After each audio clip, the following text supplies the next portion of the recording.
And joining me now is Senator Dianne Feinstein, who is the top Democrat on the Intelligence Committee. Senator, thank you very much for joining me.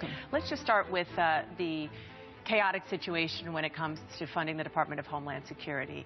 Can you understand the Republican perspective at all, that they believe that the president just defied the Constitution with his immigration plan and they want to hold him accountable? Well, I have no problem with them passing a bill, which they can do.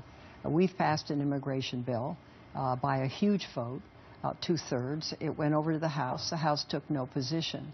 And now what they've done is they put a president's executive order on top of a must-pass national security bill.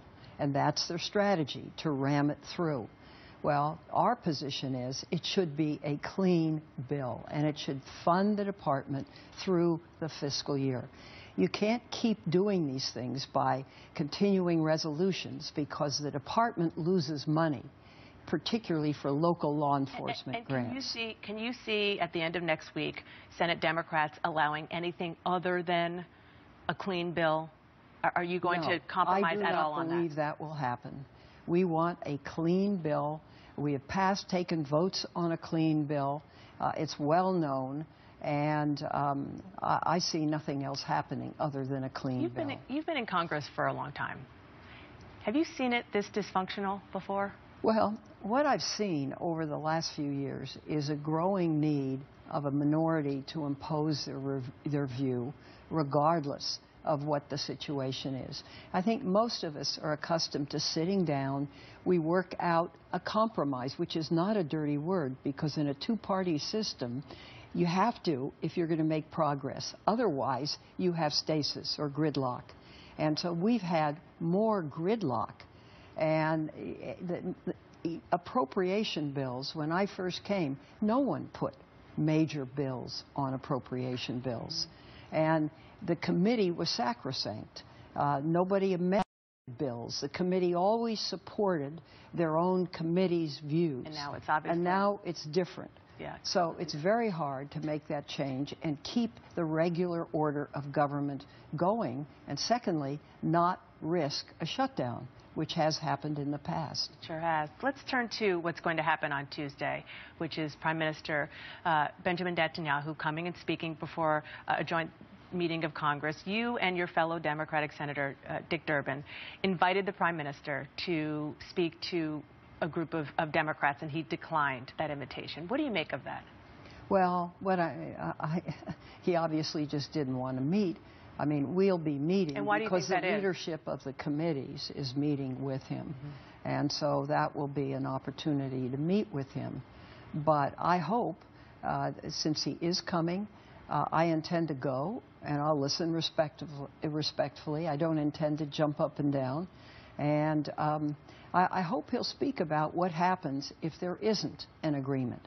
I hope he'll speak about it, what happens if the United States isn't part of the agreement. On Iran. On Iran, but the agreement takes place, because this isn't just the United States. It's the big powers. It's Russia. It's China. It's the United Kingdom. It's France. It's Germany. That's what the P5+1 is, and the United States. So they could conceivably agree. We could conceivably, if Netanyahu's view prevails, and the view of some of my colleagues, present real problems. The president, I believe, this is not a treaty, has the right to do an agreement. Let me read to you a statement that Netanyahu made as he was about to board his plane, which I should say he's on now, making his way to Washington. He said, "As the Prime Minister of Israel, it is my obligation to worry about the security of Israel, and therefore we are totally against the agreement that is coming together between Iran and the powers that can endanger our existence." When you have the Israeli Prime Minister arguing that this is going to endanger his existence, well, he did that in 2011. I was present for that speech, and he said they would never accept the 67 But you just disagree borders. with this. I disagree with it very strongly. I happen to believe Israel is a lot safer with an agreement that's agreed to by all of the big powers, including ourselves, than it is if there is no agreement, and if Iran decides to break out. Then Israel attacks Iran. Iran attacks back. What happens? What happens? And you know, we have a Middle East that's coming apart now. We've got ISIL and ISIS. They occupy a third of the territory of Syria. They occupy about 9 or 10 cities in Iraq. They are forming their own government. They are occupying land, which is a new thing for a terrorist group. And you have Yemen in trouble. You have Egypt in transition.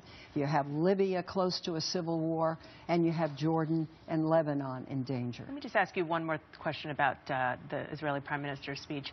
You are a Jewish American. You are a Democratic senator. So you have a lot of different sort of personal constituencies, if you will. When Netanyahu says he's coming to speak, he says he speaks for all Jews. Does he speak for you? No, he doesn't speak for me on this. He doesn't at all speak for me. Does that bother you when he says he speaks for all Jews? Yeah, I think it's a rather arrogant statement. I think the Jewish community is like any other community. There are different points of view. So I think that arrogance does not befit Israel, candidly. I think Israel is a nation that needs to be protected, that needs to stand free, that hopefully can work constructively with Palestinians to have a side-by-side state and to put an end to the bitterness that has plagued this whole area. Do you think by speaking to Congress 2 weeks before his election, that is a sign of arrogance? Well, I think it's certainly a sign of a political move. Now, whether this political move can be effective or not, I don't know. But it's not helpful. And it's not helpful to attack our president. He is our president. And this brings the country together. I have to ask you about what's going on in Russia. Vladimir Putin, I should say that there are protests going on the streets of Moscow right now because Vladimir Putin's chief rival, Boris Nemtsov, was shot in the back while walking down the street. Do you think that Vladimir Putin was behind this? Oh, I have no way of knowing. It's hard for me to believe it. This is a man that has 80% favorability rating, has very strong support for his people, has his clandestine army invading the Ukraine. Right now there is the Minsk settlement about to go in. Well, it's in effect, but the troops are beginning to pull back from both borders. So this is a terrible time for this to happen. Do you worry that this could destabilize all of that, the talks with the Ukraine? Well, I don't think it will. It could. And just kind of a big picture, very quickly, I just want to quickly ask you about, you mentioned ISIS. The fact that we learned Jihadi John's identity and the fact that he is an example of Westerners being radicalized. You obviously know all the intelligence. What can you tell us about right now, about your fear about Westerners and their involvement in what's going on in the Middle East with ISIS terrorists? Westerners and their involvement. You mean missionaries and others Correct. that are there? Radicalized. Well, my understanding Brits, is that ISIS Americans. has over 200 hostages now in various places. I think people should be very careful. I think this is a group that has to be defeated. And I think we're on our way to doing it. The bombing runs have been successful. They've taken out a lot of military equipment, training camps, and I think are making a dent. I think we will have an authorization to use military force before us. I'm one that will support it. The president's proposal is 3 years. It's not an enduring operation. I think that language needs to be looked at a little bit. But I think we need to participate in this effort. I believe that ISIS and ISIL is really a world threat, and you either fight them there or we'll fight them here one day. Senator Dianne Feinstein, thank you for your time as always. Thank you, Appreciate it.